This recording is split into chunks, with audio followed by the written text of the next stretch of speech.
Another passing, more tributes. Hi, I'm Debbie. Sly Dunbar's death, age 73, hitting hard after the loss in quick succession of some of Jamaica's most internationally celebrated musicians. The drummer, one half of the famous Riddim Twins, along with Robbie Shakespeare, a game changer who worked with some of the world's biggest names. I came from the school of playing live and playing outdoor, playing in clubs, so it's always good, to see people come out and enjoy themselves, This is what they want, this sound, what to say. This sound is between me and Robbie. We know about it sometimes. We just go in and play. Just come from way down inside. Yeah, it's natural, it's a Jamaican thing, He lost his creative other half in 2021. The death of Sly Dunbar this week at the age of 73, the final chapter in the lives of the Riddim Twins, the drum and bass duo that either played on or produced literally thousands of songs.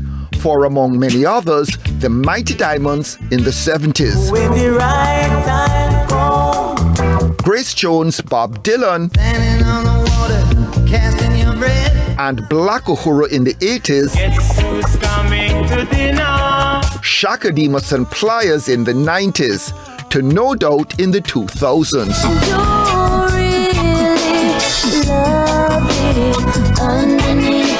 The effect of his unique style setting a groove on big bangers. Check it out. It's Bounty Killer, no doubt. From Dave and Ansel Collins' Double Barrel, Junior Mervin's Police and Thieves, in the street. Culture's 2/7's Clash, Pull Up to the Bumper, and Bam Bam, Murder She Wrote. It's a varied and impressive list, incorporating genres beyond the early rockers sound that himself and Robbie started out with. These men were true musicians who could work with the best of them, whether it's Sinead O'Connor, whether it is a Bob Dylan. They were able to adapt and they were able to put their mark and their stamp on the work. Sly Dunbar, the quieter half of Sly and Robbie, was always in demand as a session musician and producer. We never feel that I'm a better musician, Robbie's a better musician, I guess he's a better musician. Never. No, nobody. You like having some band where you have one person thinking he's the best musician in the band and you have an attitude. You can know because he's a good musician. With us, Only me sometimes. Sometimes I might play a little here and say, well, I'm proud of myself. As great as he was always drawing attention away from himself and to other people. Kind of a shy guy, kind of self-effacing. Self-effacing kind of individual who was always pointing in the direction of other people and always elevating others. That was who Sly Dunbar was.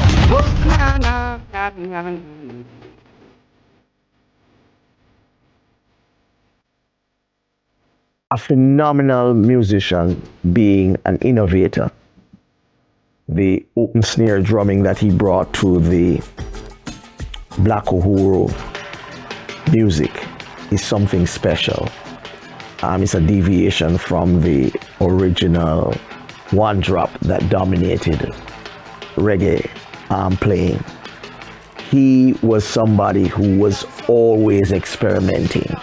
And then, of course, his work on the Taxi label with his counterpart, Robbie Shakespeare, is something that we will always remember.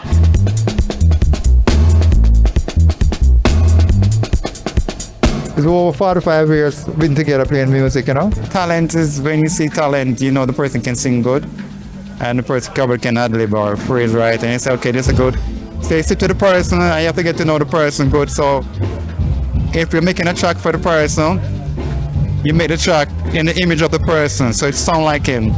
Sometimes you can give the person a track and some artists will give them a track and they do so perfect on the track. But we like to make record where the artist would come in and sit and make the music for the artist. That's like how we used to do in the old days.